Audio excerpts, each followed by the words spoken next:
Ouça agora o bate-papo do Projeto Mayhem, do site projetomayhem.com.br.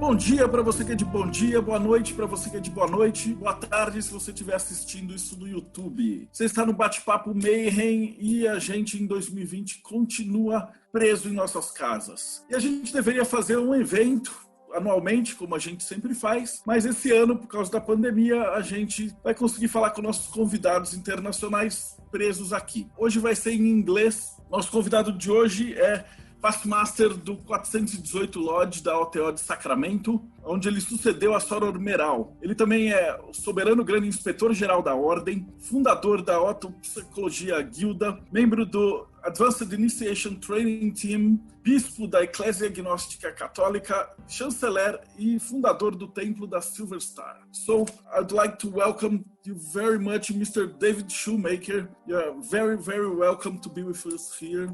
Thank you so How much. How are you doing? I'm doing great. It's wonderful to be with you. Our first question for Brazilian people, because most of the people who will be listening to us want to know exactly who you are, because Telema is not a very popular thing here. No? We're mostly Catholicos, and they think we are worshiping the devil. So we are trying to make these interviews to demystify this a bit. So could you please tell us a bit about your personal journey? How did you go from a normal being to Chancellor of the Ecclesia Gnostica, founder of the Silver Star Temple, and devil worshipper? Well, you know, I was raised as a Christian, but not intensely. And although there was a lot of clergy members on my mother's side of the family, but I basically got to college and was an atheist, and went into psychology and decided I wanted to be a therapist as a career. So I started studying psychology, and especially the work of Carl Jung, who became a real important figure for me. And around that time in graduate school, this was 1993, I realized that one of the reasons that the work of Carl Jung was speaking to me so vibrantly was that I wanted mystery in my life. I wanted a spiritual path, but I hadn't realized that's what I wanted. I have always been a musician, and so my music was an avenue for some meditation kind of experiences and for some spiritual experiences, but I wouldn't have labeled them that. So finding Jung made me realize that first of all, I needed to approach psychology with a theory that had space for the mystery of life, you know, that could explain the depths of the human soul in ways that were satisfying to me. And so at that point, I started looking around for a tradition of what I came to understand as magic or mysticism. I found, because of his connections with psychology, I found the writings of Israel Regardie, especially the book of his called The Middle Pillar, where he talks about Kabbalistic psychology and the connections between Kabbalistic psychology and the work of Crowley and Carl Jung. Then I started reading Crowley, and when I started reading Aleister Crowley's works, I realized that there was genius there, and I needed to continue pursuing it. And I also knew, I don't know how I knew this, but it just hit me that this would be my life's work, that bringing psychology and magic together and working that path myself would be what I should do in the world. So this was, again, 1993. That's when I joined the student path of AA, which is one of Aleister Crowley's spiritual organizations. And that's when I joined the OTO. So at that point, that I just started moving through the initiatory degrees of OTO and working the path of AA, and have never stopped. Just kept working it. Got very involved in the national leadership in OTO, and eventually in 1997 started working directly under Soror Merrill, Phyllis Seckler, who was my superior in AA, and succeeded her in her AA leadership and also in leading her OTO lodge in Sacramento. In 2008 is when I founded the Temple of the Silver Star, which Soror Merrill had authorized before her death. And Temple of the Silver Star and AA are my daily job, of keeping people moving forward in their magical training and their personal practice, and trying to keep the structures of these organizations functioning in terms of their outreach to people all over the world, including Brazil. One of the first questions they ask about our guests is, what do you think of magic? What is magic to you? So I adhere to a basic Crowleyan definition of magic, if you want to call it that magic is the art and science of causing change to occur in conformity with will. And that is will understood as the true will, which is the central concept of Thelema that people need to understand if they're not familiar with Thelema, that we are each given as our birthright a basic nature, a purpose for our incarnation that is what is known as the true will. And this is not simply the will or the whim of the ego, of the personality. This is the will of the deepest inmost self. That is the truest sense of who we are. And so when in Thelema we seek to live our true will, what we are doing is essentially saying that we are going to discover our basic nature and attempt to live a life that honors that, and also, importantly, makes room for other people to do the same. So we try to reduce conflict between people by encouraging everyone to find their true will and live it out, and leave space for others to do so. So magic is ultimately, when done correctly, is the art and science of constructing not just rituals, but constructing your life, your reality, to change in conformity with your true will, to forge your path so that you can grow and help others grow by giving them space to find themselves and live their own lives. So it's in that sense, a very libertarian philosophy where the freedom of the individual is extremely important. And for those who don't know anything about Thelema, it really doesn't have anything to do with Satan worship. It is simply a religious approach for those who take it as a religious approach that recognizes there are truths in every world tradition that are veiled by the myths of that tradition and by the myths of the culture. But Thelema seeks to find the best parts of all these traditions and use what works, and not buy into necessarily the doctrines of the external religion, but the essential practices of the tradition. And I think Thelema has been maligned and misunderstood for a couple reasons. One is that in embracing all different traditions, you're always going to upset someone. Someone who's a Christian may be bothered that there are pagan elements in Thelema. Someone who is Christian seem to be more bothered than a lot of other people. Someone who's a Christian might be bothered by the Hindu or Buddhist elements of Thelema. And another reason that Thelema has been misunderstood is that people have heard Aleister Crowley's statement, "Do what thou wilt shall be the whole of the law," and misunderstood that to mean do whatever you want. So if you understand that do what thou wilt means do your true will, the will of your deepest spiritual self, not just anything you feel like. That's the essence of Thelema that's so often misunderstood. It's not anarchy, and it's not amoral. It is in a sense amoral, but it's not cruel or evil or dark, any darker than life already is. It's trying to live one's truth.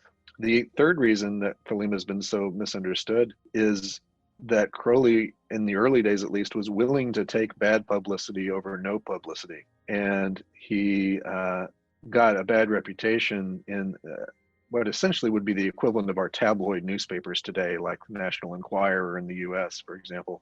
Just trash, papers. But that's where he got that wickedest man in the world label and that sort of thing that he allowed to stick to him because it gave him some notoriety, which he thought would be useful in spreading his actual teaching. And he was hoping that people who were stupid enough to buy into that kind of tabloid nonsense would leave him alone, and the people who are really interested in doing the deeper work would stick with it, which sometimes worked. But as we can see, it's 100 years later, and we're still having to explain that Crowley wasn't, eating babies and, killing people and all kinds of stuff. So that's what Thelema is to me. and that's how magic kind of folds into it. You work as a professional psychologist. How do you see Jungian thoughts mixed up with Telemann? How do they work together? They do not work together. What are your views between psychology and magic, and especially your specialization, Jung and Telemann? To me, Jung had a lot of interesting points of overlap with the work of Crowley. First of all, his life work was looking at essentially comparative mythologies as one of the ways of understanding the human existence. Crowley did very much a similar thing from the standpoint of comparative religions and mythologies, but his aims were different. Crowley wanted to create a training system that was explicitly a spiritual training system. Jung wanted to create a system that was explicitly a therapeutic system. So parallel aims and paths, but not quite intersecting. In my work as a therapist, I see in many cases that what we're doing for people in therapy is helping them to remove the layers of obstacles to true will. So if they have aspects of self that they're unaware of, that they need to learn about to increase their self-awareness, in other words, we help them do that. If they have some wounds from their childhood where it's keeping them from maximizing their potential, we help them with that.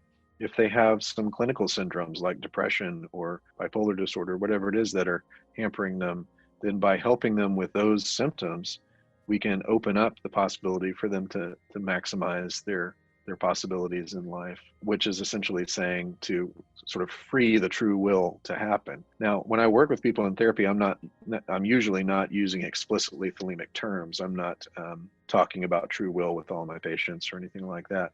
A few who find me that way, yes, but for the most part, I see the therapy as an uncovering of the person and their basic nature, so that they're more free to do the true will.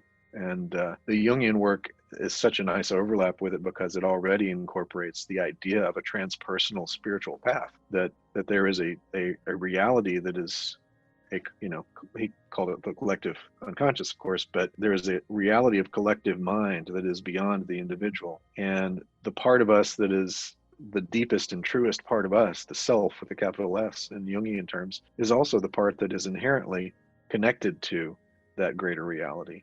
And so by finding our core in Jungian terms, we're also closer to finding our true will in thelemic terms. So I think that's a summary. I have a question from Max Sirius that is okay here. Could you talk about the difference and similarity between working as a therapist and as an instructor in the Astrum Argentum? There's probably several ways to answer that, but I'll just start and see where I get with it.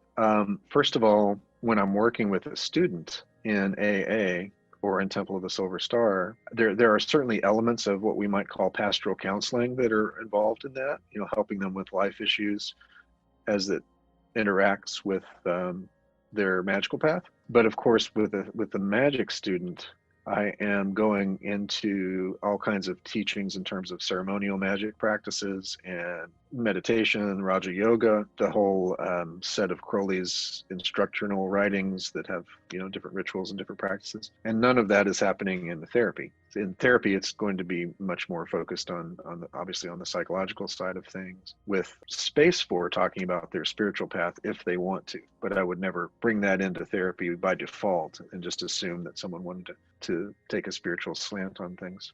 Also, the bulk of my work in magic now is in administering these orders, AA and Temple of the Silver Star. So that involves a lot of structuring of training and overseeing teachers who are teaching others, and that's a different kind of work, obviously, than individual psychotherapy.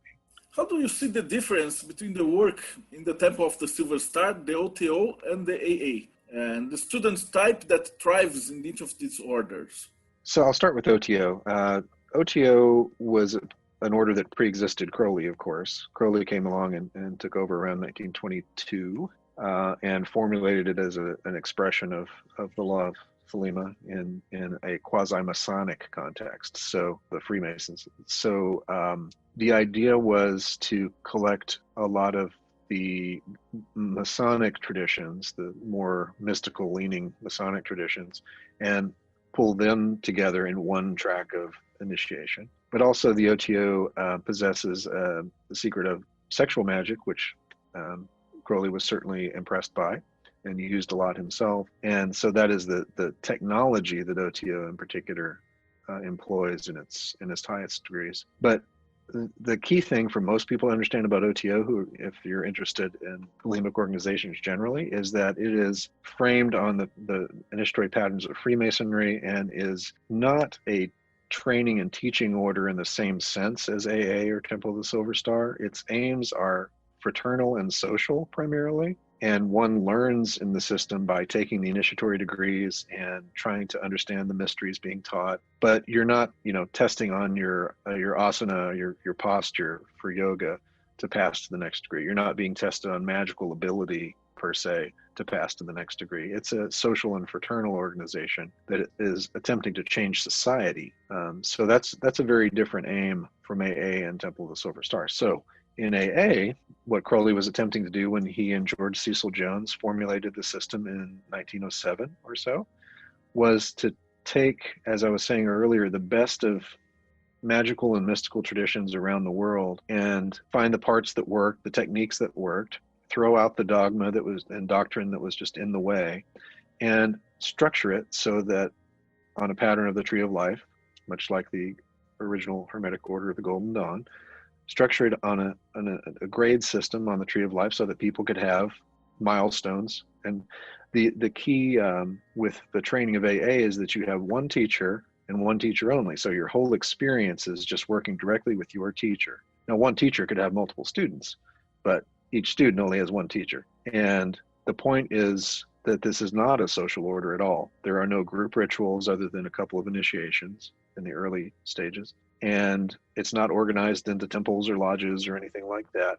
You just work with your teacher, and you get tested and trained, and you don't pass to the next grade until you can demonstrate the skill that's being tested, such as astral travel, meditation, postures, asana, the path of Raja Yoga generally, and certain levels of knowledge in terms of memorizing correspondences and things like that. Now, finally, in the Temple of the Silver Star, we are a couple things fused together. We are a lineal successor to the original Golden Dawn. We have an unbroken lineage tracing back through more than 100 years to Mather's Golden Dawn. And also we have the AA flowing, and we are supportive of AA as an organization. So we have the Thelemic influence, but we also have the Golden Dawn influence. So Temple of the Silver Star is a Golden Dawn patterned order that is made Thelemic. And we have two tracks. We have an initiatory track for people who want initiatory degrees and training, where they do participate in group rituals every month and also do their personal work, and you turn in a diary just like an AA, and you don't pass to the next degree until you have been tested on certain things. But it's in a group setting, and it's structured like the Golden Dawn. And we also have an academic track where people can do self-study with an assigned teacher, but it's not initiations, it's not group ritual, except maybe if you're attending a class on it or something. But it's not like the Golden Dawn in terms of initiatory degrees. So that's the academic track. We have Temple of the Star operative around the world, including a campus of the academic track in Brazil. And people can find out about that if they go to TOTSS.org. So tots.org. And which includes instruction in the Portuguese language. So that's an important detail and something that's new to us. So I know that's a lot, but I hope that covers some of the basic differences between those three organizations. I have a question from Dimitri. You said that if you could talk about the importance of rituals and ceremonial rituals in unusual life, ordinary, and the connection with health and psychological systems, how they can improve the efforts on self-comprehension or self-acknowledgement.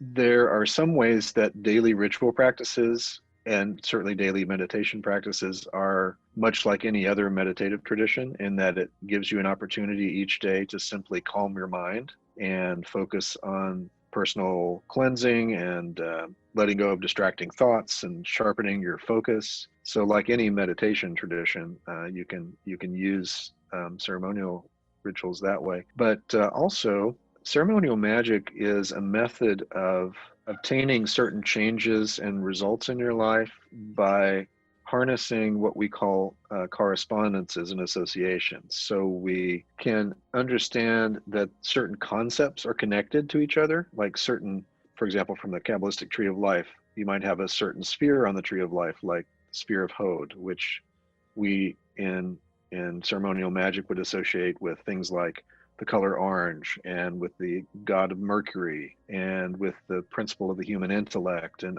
just a bunch of associations, like a filing cabinet where you put a bunch of ideas in this one drawer that we would associate with one of the spheres on the tree of life. So ceremonial magic uses those systems of classification to focus intention. So you could construct a ritual using all of those things associated with Hod, Mercury, certain colors, and so on, to obtain a result that would be beneficial to your intellect. If you had a writing project that you wanted to do, you would want sort of an intellectual focus for that. So you might do a ritual containing ideas around Hod. Or if you wanted more power and energy in your life, you might do a ritual of the sphere Geburah, which is attributed to Mars and has a lot to do with force and fire and energy and so on. So ceremonial magic allows you to construct a new reality, to bring in a certain force that can help you in a way that you've identified, hopefully, that you've identified is in harmony with your true will, that is something that you are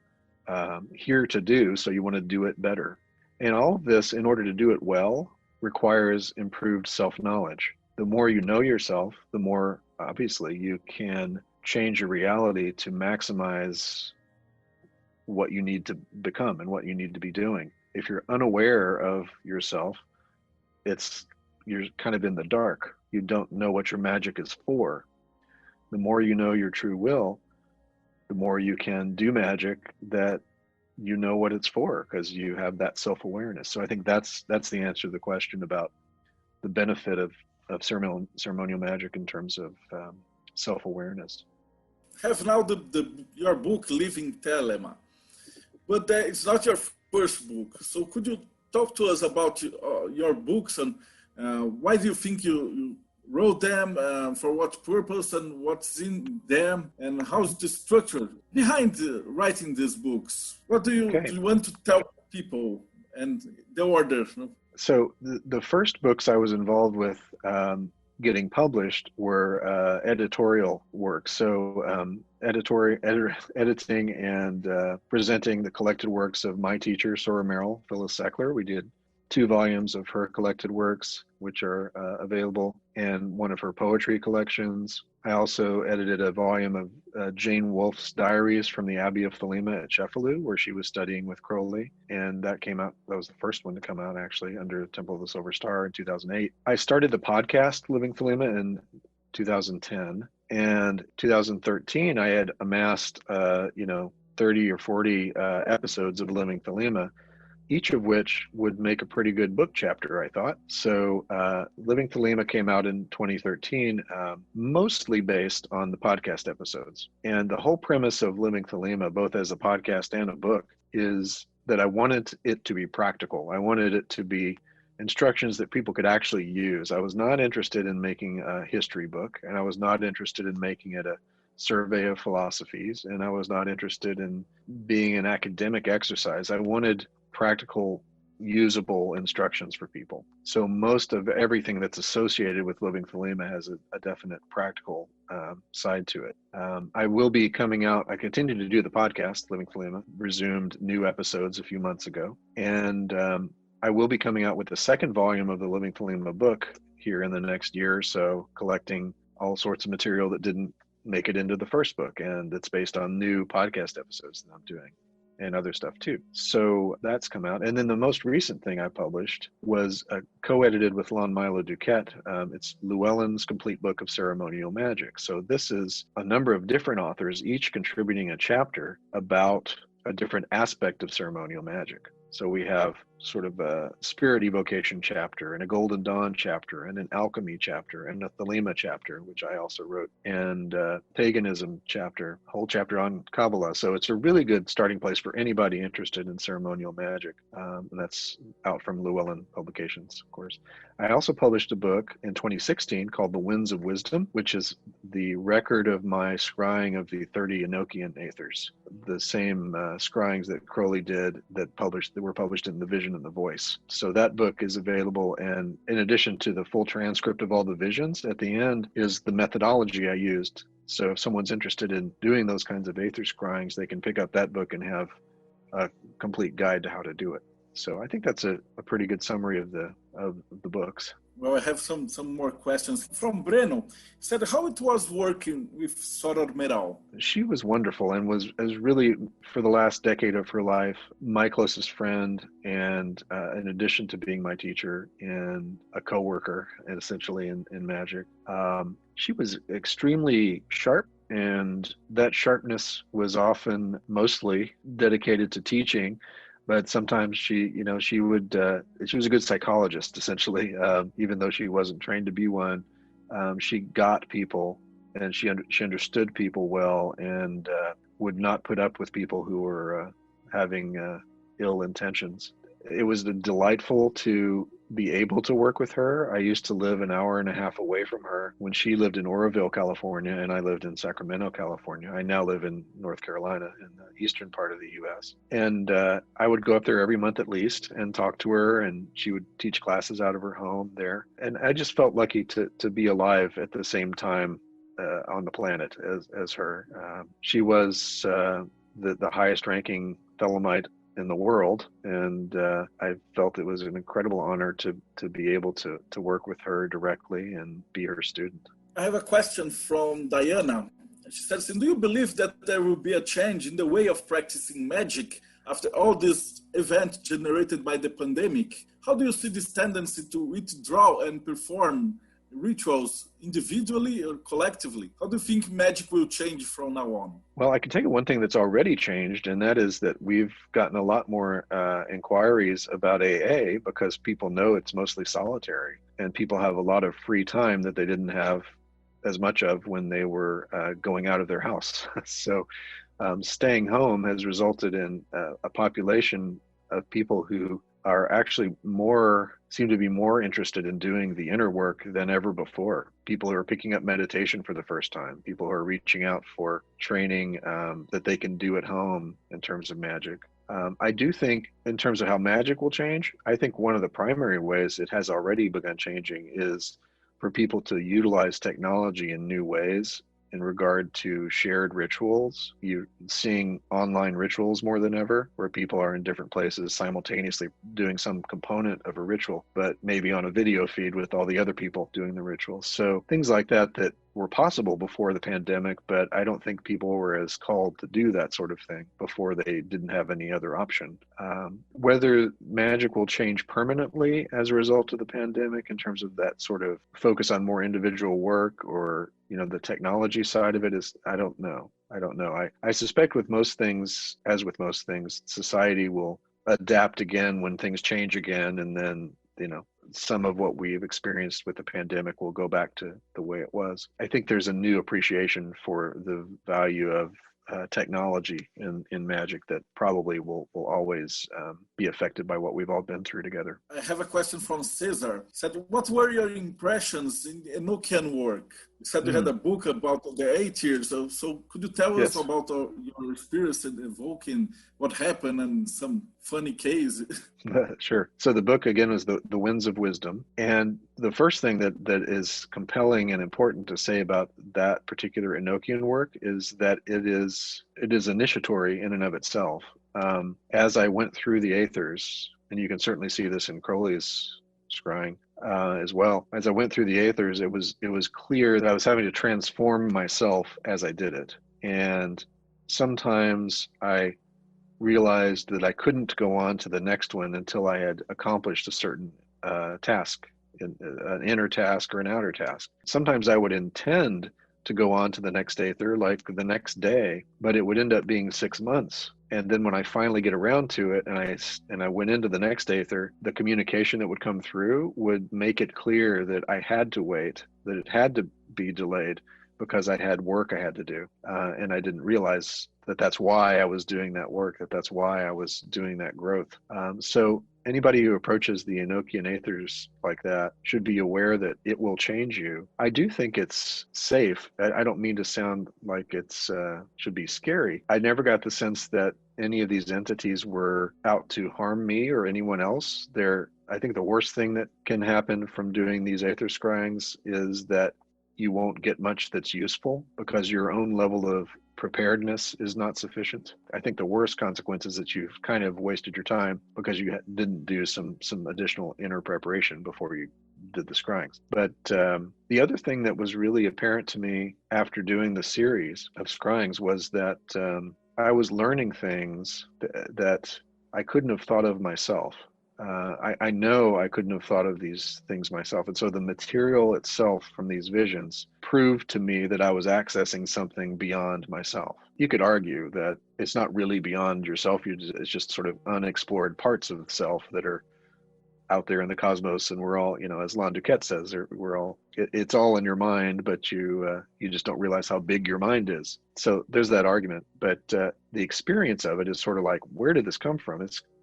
This instruction that I just sort of downloaded is so clearly beyond any thoughts that I felt capable of having that it proved that I was, to me at least, that I was accessing something beyond my personal, mind. So those are some reflections on the Enochian work.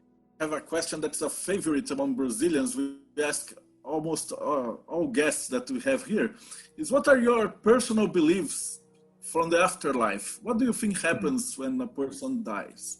I should start to answer that by noting what Crowley says about it, because that's my starting place. Crowley's writings include teachings about, for example, remembering past lives.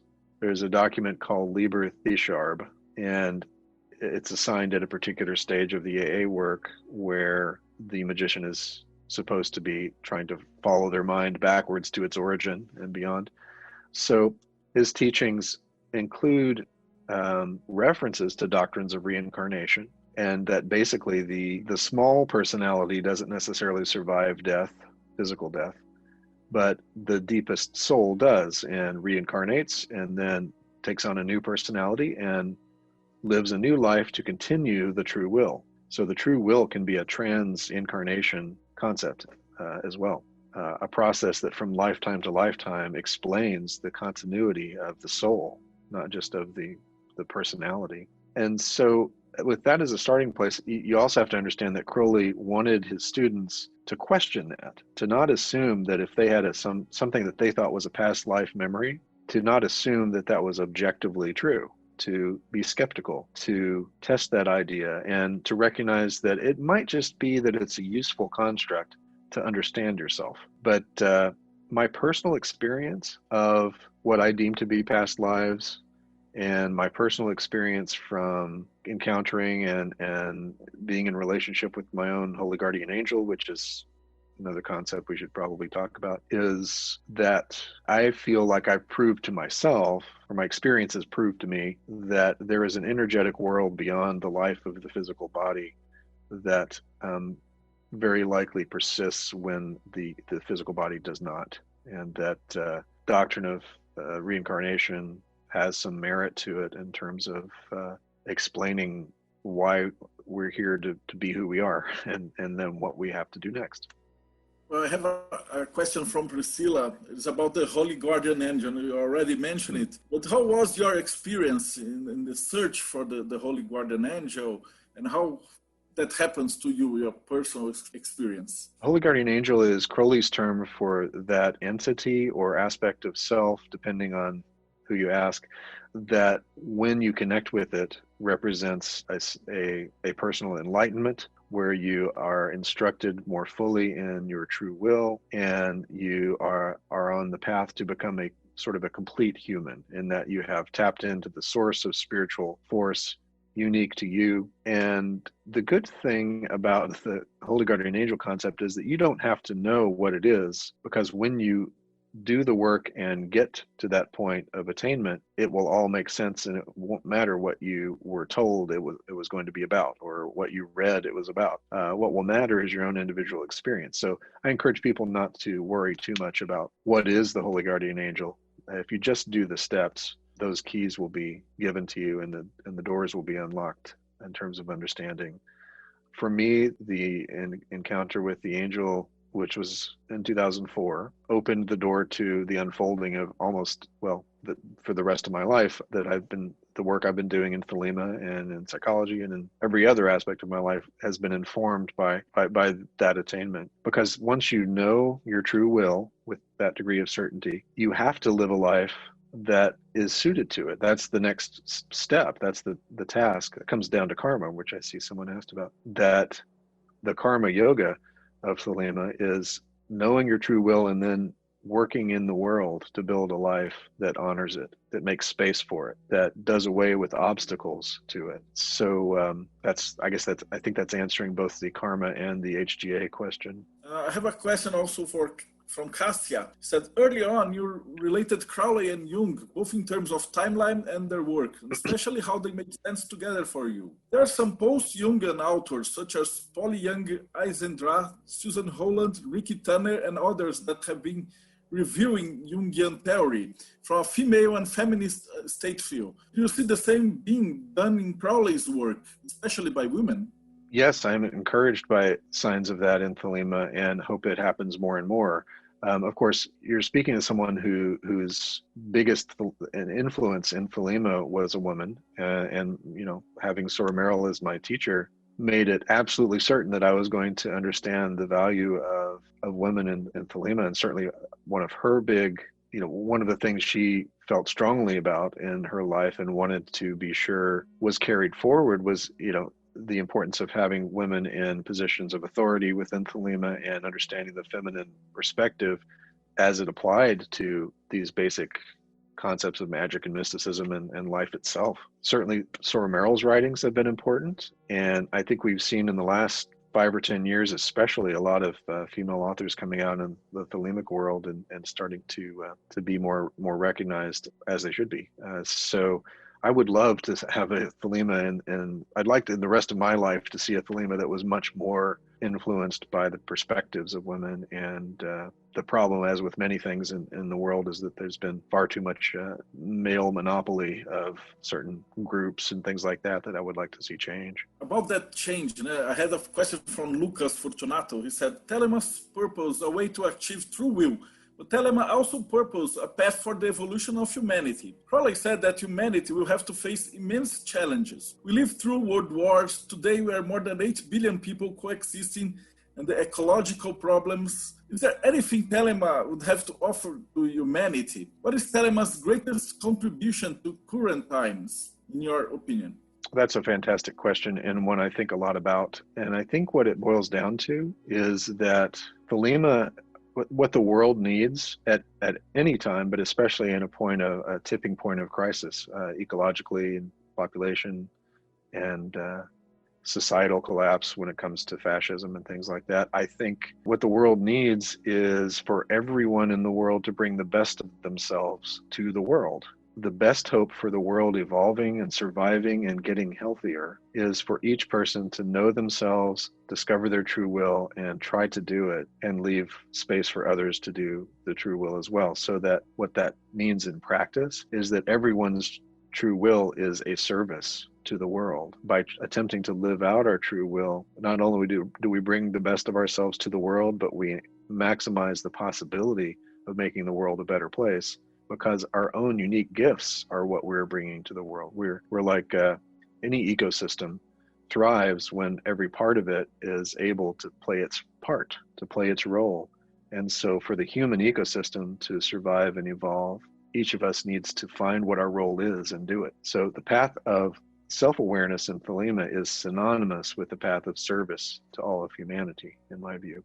What do you think about our Brazilian authors? Are you familiar with the works of Marcelo Motta and Euclides Lacerda and other telemites from Brazil? I have to say, I am only familiar with Motta's works. I'm aware of the other authors you mentioned by name, but Motta is the only one that I've read myself. And you know, Motta was and is a controversial figure. And before I say anything more about Motta, I should preface it by saying that the most important thing to me is that individuals use the system left behind by Crowley and worked by Motta and others for their own development. And anybody who has obtained good results from any teacher, I'm happy. So I have pros and cons I can think of about Motta as a person, but that's secondary to the fact that if anyone is following in his footsteps and has gotten good results for themselves and feel like that's been helpful for them and they found a spiritual home there,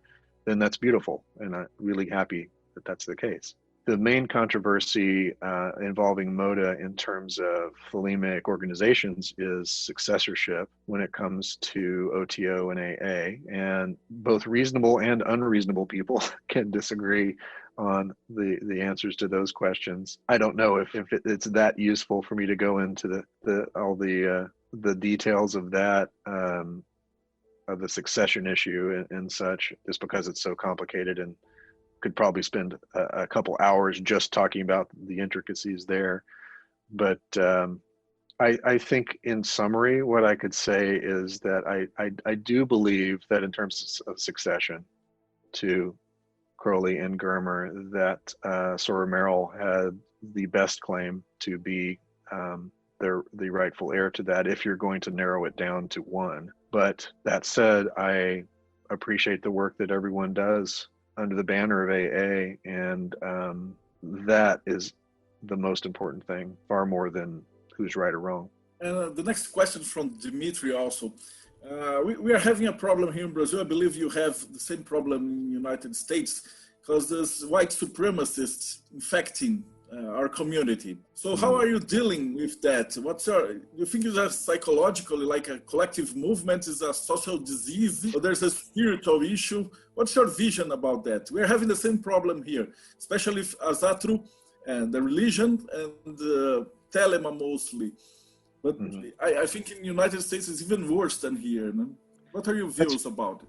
That's been one of the most discouraging and sad, really, things that I've seen in recent trends, even within Thelema. Some sharp divisions that have hurt the bonds that used to be tighter in terms of fraternal connections. To me, any worldview that essentially dehumanizes others is missing the point. I don't think you can have personal attainment and still maintain a belief that other classes of humans are less than you are. So if someone is espousing views like that, I think that's almost proof that they have not attained to a certain level of consciousness that can bridge that. That doesn't mean that everyone has equal skills. It doesn't mean that everyone has equal potential for practical things in life, but it does mean that it should mean, and I think the doctrine of Thelema demands that it mean, that we're all spiritually equal, that we are all flawed humans who are of one substance and one mind ultimately, that we cannot and must not take away the full humanity of any other group, whoever the bad people are in someone's worldview. I think that's when we lose our way. So I'm hoping that the more we focus on the personal attainment, individual attainment within Thelema, the more each of those individuals will grow beyond that kind of narrow worldview that includes things like white supremacy. I have also a question from Lucas here. You have an event with Lomilo Ducetti called the Telemacon. Could you tell us about it? What is it about? Thank you for bringing that up. Yes, Thelemacon, and the link there is thelemacon.org. That's CON at the end. This is a conference that we've had one of so far last year, which was in person in Minneapolis, Minnesota in the US. But this year's Thelemacon is online because of the pandemic. It is October 17 and 18 of this year. 2020. You can find out more about the presenters and the schedule and register at ThelemaCon.org. So this is open to the public, and you don't have to belong to any organization to attend. It is $31 for the whole weekend. We have 6 presenters, including myself and Lon-Milo DuQuette and Richard Kachensky, who of course wrote the biography of Crowley called Perdurabo, which is highly regarded and as a great scholar.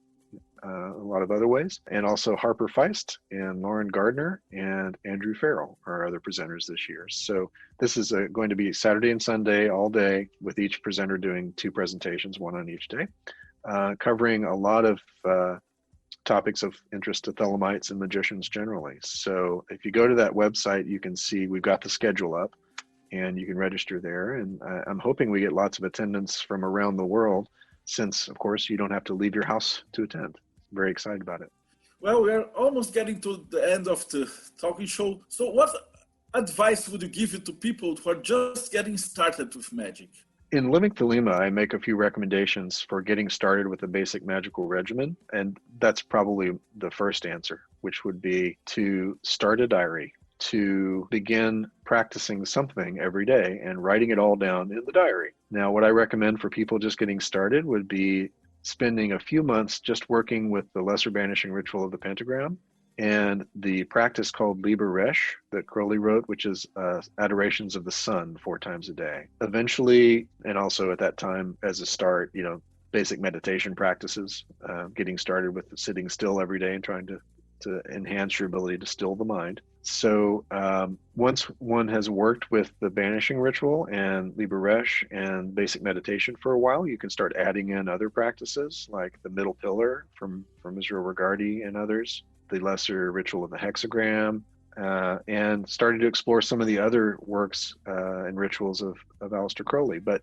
really what is most often overlooked, and why I emphasize it so much for people just getting started, is the importance of just having a daily practice that is documented in the diary and is consistent, because you're not going to learn about yourself if you don't practice consistently and observe the results, like a scientist studying yourself to see, what does this ritual do?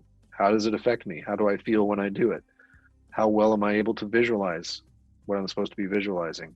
How still is my mind? How many times in the last 20 minutes did my mind wander from that one thing I was supposed to be focusing on in my meditation?